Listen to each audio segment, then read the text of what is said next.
Oh, hi everybody. We are here to talk about The Last of Us Season 1, Episode 8, entitled When We Are in Need. It is by far the most stressful episode watching. It really does feel that way, and we don't even see any of the infected in this episode. It's just the worst of peopling. Yeah, culting a little too hard. I don't know. This episode is like one part Ellie realizing the reality of losing her scary dog privilege. Like, oh, I'm not as big as I thought I was. Joel, come back to life. I can't run my mouth without you. Yeah, and one part Ellie's quest being completely an act of destruction. Like, her entire path is just chaos. I mean, she's doing it to save her and her father figure. She's not just doing it to do it like Discord and My Little Pony. Okay, let's go through this episode more in order so we don't lose the people who have not seen this super recently. If you haven't, though, now is a great time to watch because the new season's about to come out. Anyways, so we are in the middle of this very suburbanite, snowy landscape, and somebody is reading Revelations 21, which is something about the world getting remade, something of that sort. Yeah, I'm not 100% sure if I'm right, but I believe that might be something about the rapture? Potentially. I'm not very familiar with a lot of religious texts, so this is out of my personal depth. But I did find it funny. They weren't having this sort of sermon in a church. They were having it in a cowboy restaurant. It's the biggest building they got. They don't need the biggest building. They don't have that much of a population, honestly. Not anymore. But there is this young teenage girl, and she's really upset because they can't bury her father until the spring. And that's all the context we get for now. But we are introduced more thoroughly to this skinny ginger guy named David. And he is the head of the religiousness of the city. Yeah, big preacher guy, leading it all. And he's talking to somebody else about how much do we have in terms of supplies and meat? And the other guy's like, we have a week, maybe 2 weeks worth of food. So David's like, I heard about some deer being seen way out in the countryside, so let's go look for it. And so they go off hunting, and we cut over to Joel getting his scar looked at. Looked at, but not really helped or cleaned, just kind of looked at. Yeah, like it's all sweaty and bloody and kind of pussy, and it looks like a big frowny face. It's like Geralt's sword in The Witcher, only upside down. It's just like, oh. And Joel is not looking great. Ellie's kind of worried, but she goes off hunting. Before she even goes out, she just like gets a little bit of I don't even know what and just like taps it to his lips like that's gonna do anything. Here, if you need something, just lick this off your lips. It's like a little hamster. Take this jerky remnant that I already chewed up.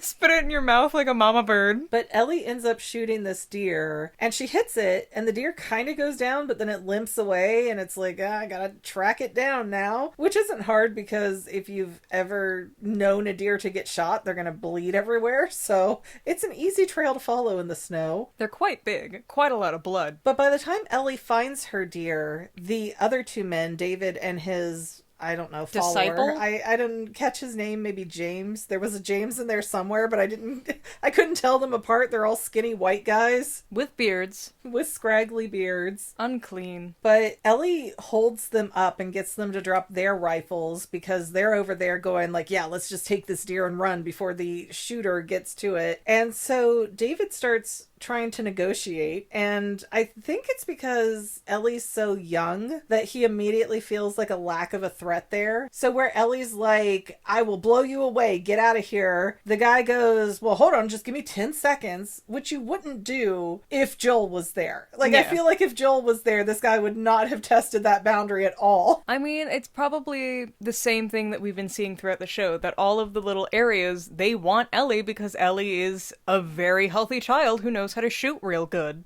Yeah, the way she's wanted is really weird, though, but we'll get to that. Especially in this episode. Really weird. A lot of vibes. But we'll get to that in a few minutes. So David starts trying to negotiate by going, hey, we got all these people, women, children, they're starving, and Ellie's like, well, I'm in a big group too. And it's puffing out her chest. Yeah, it's like overly eager, so it's obviously not feeling genuine to David. And he's like, okay, look, I don't want to steal your deer. What if I trade you half of this deer for something. What do you need? What do you need? She's like, you got medicine for infections? And that seemed weird to me the way she phrased that, because it would make it sound like her traveling partner that she's talking about that needs it is infected, and not so much of like, oh, he's got an infection, but he's infected, is how I feel like that would play out in this world. I feel like a lot more people have the common sense to be like, oh, she does not mean the infected because you're long gone after that. But, and as David will point out later, there's not a lot of common sense left in the world. So guy number 2, James, whatever his name is, goes to get this medicine, and David even looks at him in the face and goes, this isn't a code. Go get the medicine and bring it back. Don't bring anybody else or else she's gonna shoot me in the face. And so Ellie and David end up setting this fire, and they're sitting there warming up and talking to each other. Although it's mostly David that talks. Yeah. Ellie kind of pokes some questions, but Ellie isn't volunteering a lot of information. And it turns out that this guy is the town preacher, and because these people don't know how to function, they simultaneously made him their leader. That never ends poorly. Never at all. Never. But prior to the end of the world, David was a teacher. Which is why he's broken inside. Imagine we 8 hours every single day with kids just like Ellie. Well, the weird thing was he just kept talking to Ellie very casually. And then I think when he sees that his friend has come back and the friend is holding a gun at Ellie, but Ellie doesn't know it yet, and we, the audience, don't know it either, he gets a little bit more brazen. And he's like, yeah, things have been so hard on our settlement, and we sent these 4 guys out to scavenge, but this psychopath killed one of them. And the funny thing is, he was traveling with a little girl, and Ellie immediately tenses up, like you do, because I'm not guilty. Yeah, I know. I feel like if Ellie would have played this a little more coolly, she could have somewhat gotten away with it. She's never been alone before. And when David talks about the psychopath that killed one of his 4 guys, he said, well, this was a father and his child is so depressed now. And at least as I remember that encounter, yeah, Joel did snap that guy's neck, but the guy very abruptly didn't come up and say, hey, who are you? He just swung the baseball bat and Joel avoided it. I mean, most people in this game tend to do that. It's a weird deflection of blame onto Joel for surviving when David's people were definitely going to kill Joel if they had the opportunity. Especially with what we see a little later in the show, because, ugh. Yeah. But the guy with the medicine is back. Ellie ends up getting the medicine and running away because she's so afraid now that they know kind of who she is and what they did. So these 2 dudes, David and the other guy, steal the entire deer. What jerks. Yeah. And Ellie goes home to give a dirty penicillin type shot right into Joel's scar. Doesn't even look for a vein in his arm or anything. She just oh, so this is the gaps in my sewing. Right in there. Yeah, she just shoves in this big needle and pushes down the plunger, and she's sitting there talking to Joel. What do I do, Joel? What do I do? Where do I put this? Joel's not even conscious right now. Joel's barely hanging on, and I guess the penicillin worked wonders. Well, it doesn't at first, though. And again, the big frowny face scar that he has now, how, even as a simpleton, you see all that blood and dirt and pus and sweat. How do you not wipe that off at a bare minimum before you inject? Apparently this penicillin is the same liquid that's in the Resident Evil games. You just Lego man your arm back on, it's fine. But yeah, Ellie definitely didn't like her first encounter without her scary dog privilege, and that showed. And if you think about it, if you count Riley, Ellie has hardly ever had to exist in a world where she doesn't have somebody who has her back that's insanely overpowered for the situation. Ellie's short and Ellie runs her mouth, so she clearly needs those people. I'm not saying you're wrong. I'm just saying maybe lift a few weights.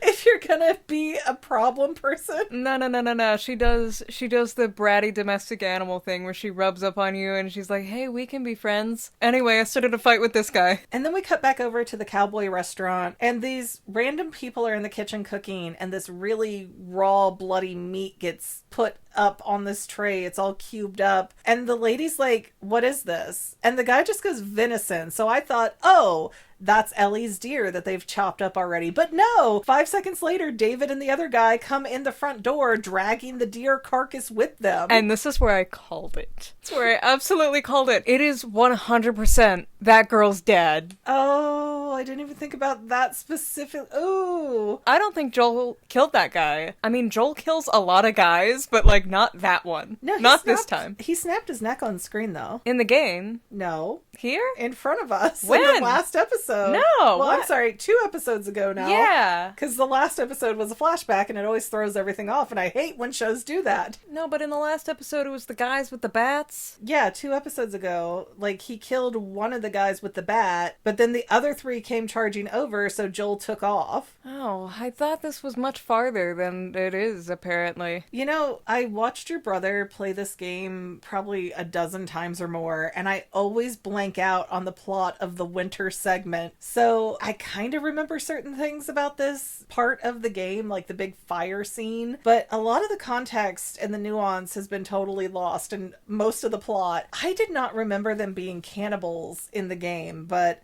yes, if you have not caught on to what we are talking about here, the meat that the guy brought was not venison, it was Bob. But while David's in the front of the restaurant showing off the deer and trying to act like, you know, he found it, it comes up that they've found Joel, although they don't know his name, and that they're going to bring him to justice. And there's a girl, but the girl didn't kill anybody, so they want to salvage her and bring her into the community. And some of the people are like, that's another mouth to feed. We don't want to get into that. And the daughter of the guy who was 100% the dinner, 100% dinner guy, was like, we should kill both of them. Yeah, and David walks up and just backhands her like the redheaded stepchild he probably was before the apocalypse. There's no more dad to protect her. Well, the weird thing is, he's like, you have other fathers and you will respect them when they speak. And I'm just thinking, in what context? Did he move in on her mom and now they're a thing and so he's the father? I think it's the religious thing where you call your priest father. I don't know.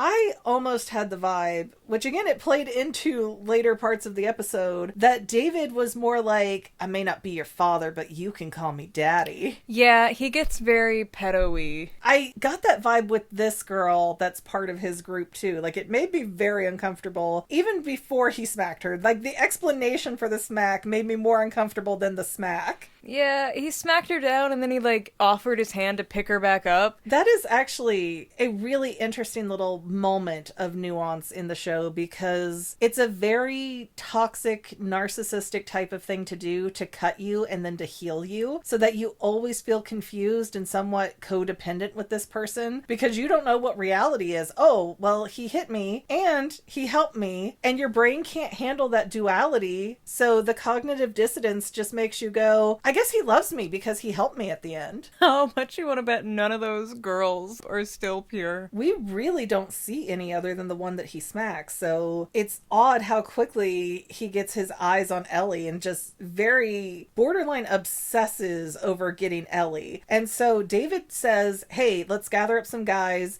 We're going to track Ellie's footprints from where she ran away, and we're going to get the guy she was with, but we're taking Ellie back with us. What in the Catholic Church is this guy doing? Oh, wait, they like boys. They like boys, sorry. Oh my gosh. I don't even know how to address that, because Bella Ramsey, who plays Ellie, goes by they, them. Gray area. It's enough that I wouldn't rule out a Catholic preacher. You know what? I don't know why we're going down this rabbit. Let's stop going down this rabbit hole. Anyways, Ellie is being somewhat hunted at this point, and she ends up getting the horse out of the garage and hiding Joel better in the basement. Like, she's moving actual furniture to try to block the basement door from view. And she hands Joel a knife, gives him a second shot, and she's like, here, if anybody comes down here, you stab him. And Joel just has fluttering eyes like he's in sleep mode. He's laying like he's about to go down a water slide. Yeah, he does. He looks like what they tell you to do before you go down the water slide. He just kind of has it. Officer, look, it was a suicide. Yeah, for a second there I was like, is Ellie gonna kill him so they can't? Like, what is happening? What in the Yandere simulator? But then Ellie gets on the horse and she starts running and trying to bring the guys away from the house with Joel. And the horse gets shot down and Ellie gets flung like across the yards there. It was a hard hit. And those guys are about to come up and shoot Ellie, but David catches them and he fires off a shot into the air and picks her up. And again, just a very weird, uncomfortable vibe. I changed your underwear for you. Yeah, just like taking Ellie away and like, go take your justice out on the one who deserves it. Really weird all around vibe. And I'm like, no, surely not. There's women his age available. Do you think he runs this place? You think he's settling for women his age? So... God apparently turned his back here. So Ellie ends up waking up in this big human-sized kennel in some kind of weird kitchen, probably in the back room of that cowboy restaurant. I don't know. Yeah. And David comes in when Ellie's waking up and tries to give her some food and stuff, and he's telling her, like, hey, you need to get adjusted to the idea that everything with Joel was your old life, and you're coming up on a new life now, and decisions will need to be made. Yeah, everything about this scene feels very, I want to touch your parts and your hearts. Yeah, and he gets to that point. He puts his hand in the bars, and Ellie puts her hand on the other bar next to it. And then he's kind of like caressing her hand. And she breaks his fingers. Yeah, because Ellie's Ellie. She breaks his finger and I think bites him. Only after she gets out. But it's so weird because she's like, oh, you kill people here? Let me anger you a bit. Well, she didn't figure that out yet. Oh, yes, she did. No. Yes, she did. I have notes. She did, because she saw the ear, and then she's like, you kill people? And he's like, well, I don't want to kill you. And then they have their little thing, and then he gets mad because, you know, she just broke his fingers, and he's like, would you say tiny little pieces? Oh, yeah, you're right. He was vaguely threatening to chop her into tiny little pieces.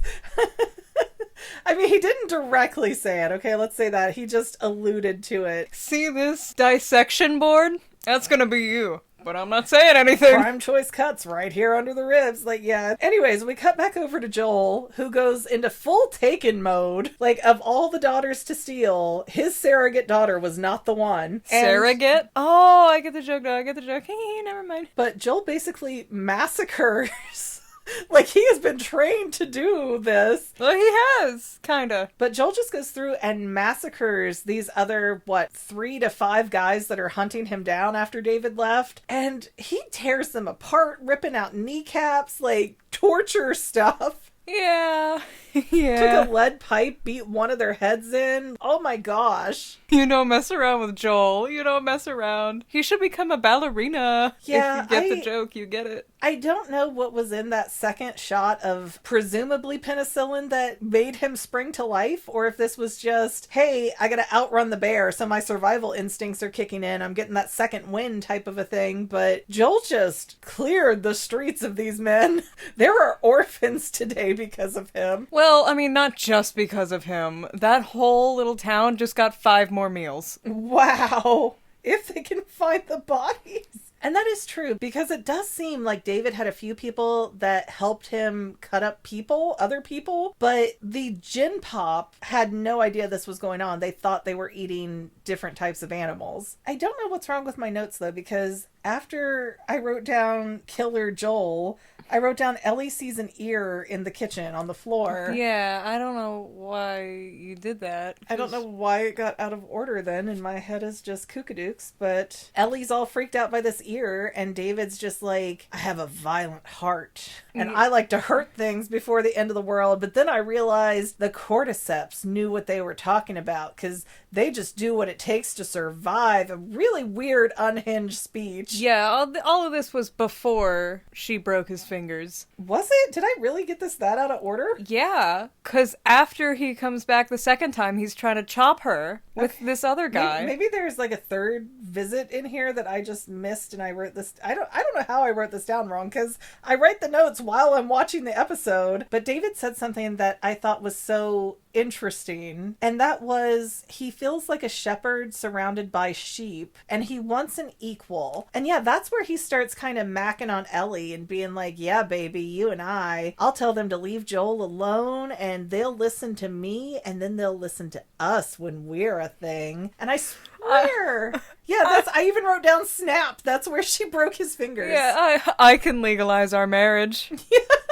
And now Joel has gotten to the town that Ellie has been taken to, and he's expecting to go in there like Die Hard and save her, I think, but he chooses this weird little cabin to break into. Because he sees the blood trail. Well, but not only does he see their horse that's been shot down and dead, but he looks around the corner and there's these hanging headless bodies that are draining the blood. And you can see in Joel's eyes, this is the first time I might be in over my head. Yeah, it's the first time he hasn't been the deepest one in the room. He realized his own lack of scary dog privilege amongst these folk. And I mean, there's a lot of people, like 3 or 4 bodies up there. Yeah, I think I saw 3 of them hanging. It has to be alarming, and for all the crazy stuff Joel has seen, he's largely situated himself in the QZ areas, so I'm sure he has never seen anything like this, and you just see that wash over his face of like, uh-oh. Like, this is not just a snap and kill, bang, bang, get out of here kind of situation. Like, this is bad. You kill these people to get another meal. Killing them only makes the group stronger. So, this is when we cut back to Ellie for the 3rd time, and a guy comes in with James. They grab Ellie very violently, throw her down on this table, and he's got this big meat cleaver. And Ellie is screaming bloody murder, like, makes your stomach turn. Yeah, this is the most stressful episode for me solely because of the acting that she's putting on. Like, this is so intense. And the daughter in the first episode cannot even compare. She's fine. She's fine. Well, she was a day worker, probably. Like, she probably was on set 2 or 3 days. Ellie was the main star, so I feel like they did a little bit more to cast somebody a little bit more talented. I know, but like... You know what? Sarah did a good job. Let's not trash Sarah. It's just, she had a small part, she had a quick turnaround, and she was meant to gut punch us, not haunt our dreams like Ellie screams in this episode. I know. I'm getting that maternal instinct we were talking about last episode of Den. And while they're threatening to cut off Ellie's arm, which just... I don't know. I've never decided here if David was actually going to chop her into bits or if he was just going to, like, chop off her arm and then be like, you gonna behave now? Because I feel like he would still want her. It felt very much so like he was gonna, like, touch her even if he actually did kill her, like a Jeffrey Dahmer situation. Well, but then Ellie starts screaming out, wait, I'm infected. And I don't really know why they would pause, because if they are going to chop her into bits like he says, they're going to notice that she's bit while they're processing her body for food. So I don't know why he stopped, but he does, and he checks and he sees her arm is all messed up. And the way he just slams that cleaver right next to her ear, like, it made me scream. Like, I was so, like, worried. And I've seen this before, and I know, like, Ellie's not gonna get her head chopped off here. And it happened so fast I didn't exactly process how Ellie got off that table and ran into the next room, but she did. And in the swiping motion of David trying to stop her with the cleaver, he ends up hitting his cohort in the neck and killing him instantly. No, I thought Ellie grabbed it from him while they were distracted and... Did Ellie get him? Yeah. I thought David hit him. No. This is the downside of taking notes while you're watching it. It can get a little confusing when you have a commotional cluster. That's why I don't take notes. But Ellie does run into the kitchen and she sees these almost like incense burning sticks, like from a campfire just or something. Like singed logs. Yeah, but it's still got like the ember on the top of it from how she grabs it. And she ends up throwing it across the room towards David, setting a curtain on fire. And David does this whole monologue of just like, oh, Ellie, you should have listened to me. We could have been something. We can still be something. You don't even know how good I am. All the red flags in my body were just swirling at this point. Not even because he's a killer, but because his masculinity and ego is so fragile. It's like in the beginning of Romeo and Juliet, where Juliet has this marriage proposal from this 30, 40-year-old guy, and Juliet's like 13, and it's really weird. It was considered a good match back then. But that's kind of a weirdly good point for this because David's probably, what, in his 40s in this episode? Well, he was a teacher in his past life, so he has to at least be like 45, 50. Yeah, that's true. If he got through all the college and he was actually in the process of teaching when the world ended, he'd,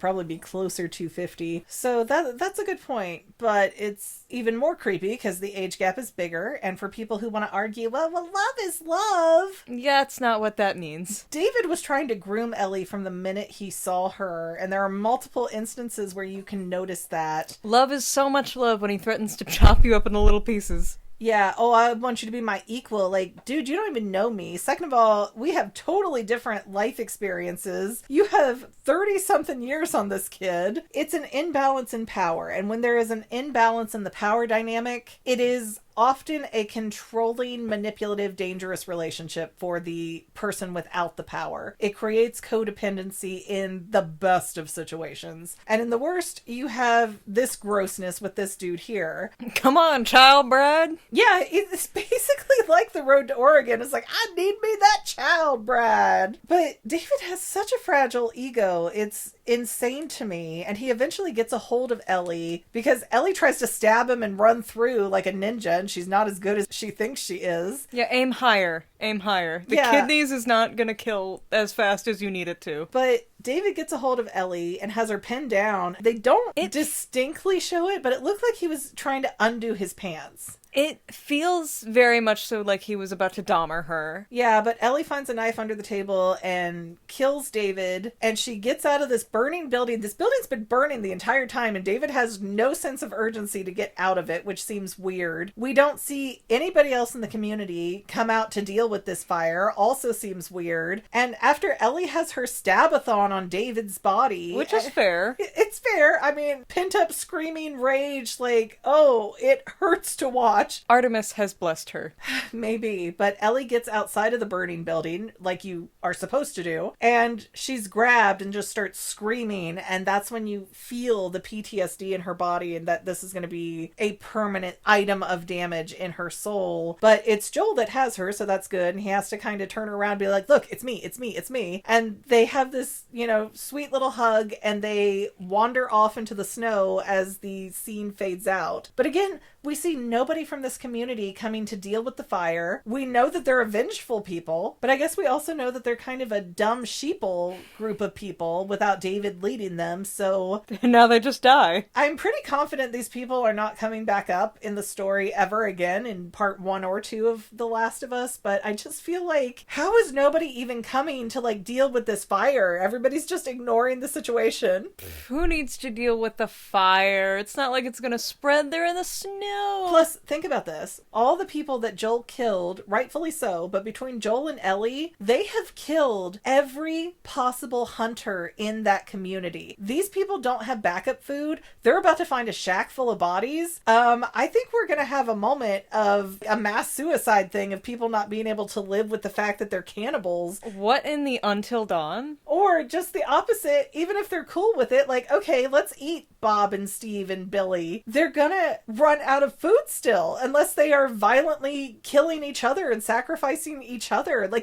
These people are not fit to survive on their own. This is part of Ellie's path of destruction. Here was this community that was surviving with a corrupt leader, certainly, doing things that the community didn't know of, and that was bad, certainly, but they were surviving in the end times, and now Ellie and Joel have come through and they are not surviving anymore. They are dead before spring. They had that deer, the one. I don't think that's going to be enough for all those people. They'll figure it out. Although when Joel gets a hold of Ellie and he looks her in the eye and he goes, "It's me, baby girl." I'm like, oh, I'm gonna cry. That's what he was calling his daughter.